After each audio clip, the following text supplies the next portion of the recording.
Emanuel Holder, and I'm private dining room captain at Pierpont's restaurant for the past 19 years. All right. And down here, this whole end of the building was just for women and children.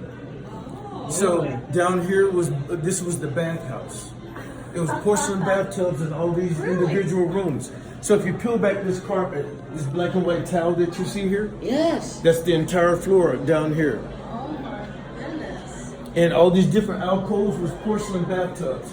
So if you were traveling across the United States and you had your children with you, you had to come in here, Sure. get cleaned up, take a bath, Yeah. wash your clothes because that beautiful white sweater you had on by the time you made it here was gray.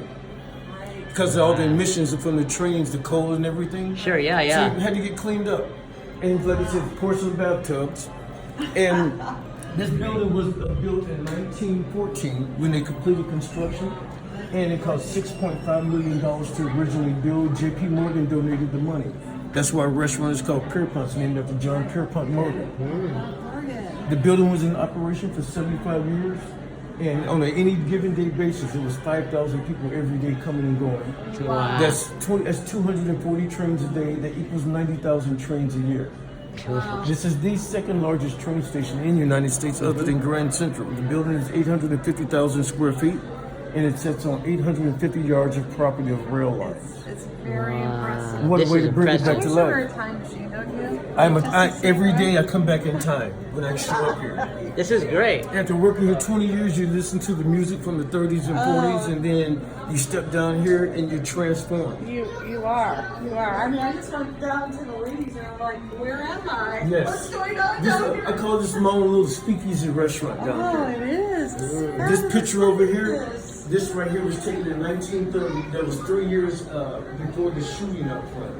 And it's called the Union Station Massacre, or the FBI story. That's where Pretty Boy Floyd, Machine Gun Kelly, Vernon Miller, and Frank Rossetti. That's They shot right. the whole front of the building. It's called the Union Station Massacre, or the Wow. FBI story. I'm actually here. I know. I read about all Yes, that. Cool. and before then, the FBI didn't even carry guns. They were just called United States Bureau of Investigators. All they had was a badge. I And didn't J. Edgar work Hoover got involved with law enforcement about 10 months later and said, let's give them, make them federalized so they can cross any jurisdiction, and let's give them machine guns so they combat the gangsters. And they were transporting a guy named Frank Nash. It was Frank Jelly Nash, and he had escaped prison in 1931. They recaptured him in 33, and they was taking him to Leavenworth. His friends got wind that they was going to be coming out that front door at 7:15 in the morning, October 17th, 1933, and they did the drive-by on the building. And they murdered the FBI agents, the police chief, and their best friend. Because when the the gangsters went, the police chief went, so they were totally outgunned and didn't have any guns. So J. Edgar Hoover changed that and said, let's federalize them, let's make them the strongest law enforcement in the United States. That's when it all changed. It's a great story. That is a great story. So when they decided to reopen this, they figured they turned it into a restaurant and make this private rooms. One way to bring the building back to life. Look at this. It cost Wow. $900 million to renovate this place and bring it back to life. 900 Kansas million. and Missouri did a bi-state tax, the only time two different states in the United States history ever did something to vie for one thing and to make it happen. And like I said, it was no problem building them, raising the money. And Robert Altman was a movie director from here, and he moved away in 1945 and went to the Armed Air Force, and then became a movie producer and director.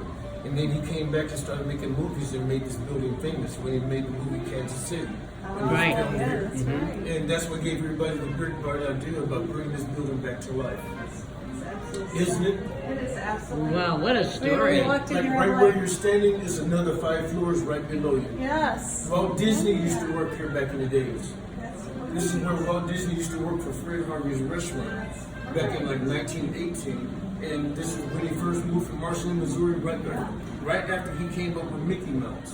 And he worked at the Kansas City Star, and he has the first art studio around the corner 2 miles from here. so much great history. Ernest Hemingway worked in this building as a club reporter before he went to Paris, France. Wow. Yeah. building got a lot of stories, man. I bet if these walls could talk. The walls could talk and the seats could talk, And I man. just see that you still have passion. You've been Oh, here yes. 20 years. It's like the story never gets old. Well, you're speaking for the walls right now. I do this every night to every table, and I must enlighten them, get their undivided attention and let them know, because not many places you can come that has such history like this, That's you true. know. It's like you're not just having a meal. You're having An history. experience. An experience. Yeah. History and experience is what we And offer, not it's just going to change dining. your life. You It's can gonna have change your dinner life. anywhere, but you can't get an No, experience you everywhere. can't. You're You really right. can't. Well, this has been. No, I made sure that I came back to work just to talk to you all. Well, thank you so Put you to the much. side and enlighten you about where you're dining. Really. Well, thank you so much. It's been a pleasure. My pleasure. And anybody who's ever in Kansas City, gotta go to Pierpont and get the tour, man. That's Yes, right? most definitely. All right, thank you. Thank you Cheers. so much.